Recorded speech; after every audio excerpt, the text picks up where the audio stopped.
This is a time of upheaval and grief for many of us and trauma for the way that our lives have been upended and our normal has been pretty much crushed. And we don't know what the new normal is going to be yet. And the voices of writers and other artists are so important in periods like this. We might have thought that this is going to end fairly quickly. I did for a while. I thought, oh, a month I'll be locked down in my apartment. But it's going to be longer than this, and we don't know what's on the other side. And so we can sit around and watch TV and eat junk food. Some of us are working from home and have your full days, and other people have children to care for, and there's just too much going on.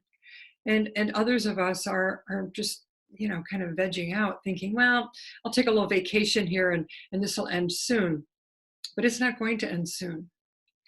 And so I want to encourage everybody to face and process the grief and the trauma. Because if we don't do that, it will not only suppress our immune systems and perhaps make us sick physically, but it will make us sick emotionally and spiritually. And then how are we going to do our work, our writing, our real work, our passion? That the arts are so necessary right now to people. It's necessary to us. You're listening to music, you're watching film, right? I mean, you know how important it is. And people love stories. In addition to being a writing coach and facilitator of workshops, I'm also an animal communicator and a Reiki practitioner. And I have two new newsletters each week. And one is to this writing community called Something to Consider. And that's what it is, a little short piece. And the other is to the animal loving community. And it's called Bits and Pieces. And just lately, I'm just telling stories about my relationships with animals, memories of them, things that's happening now.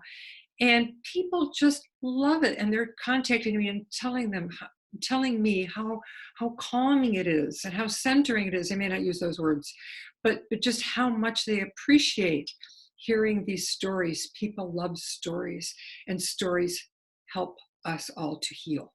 Our stories help us to heal.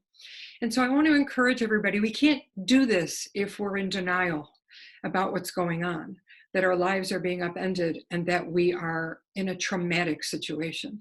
And it's pretty easy to push that stuff down and pretend it's not there. And then that's going to impact all of us in negative ways. And so I just encourage everyone, take a look at your grief, face your grief, maybe you journal. That's a way of doing it. There's other ways. However you feel like, however you do it, meditation, yoga, swimming, if you can do that. I guess you need a pool in your house, running with your dog, whatever.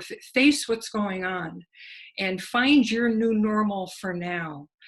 Get yourself a schedule, find your feet so that you can be securely and balanced in yourself, so that you can then again share your writing voice in whatever way. It may be in a smaller capacity.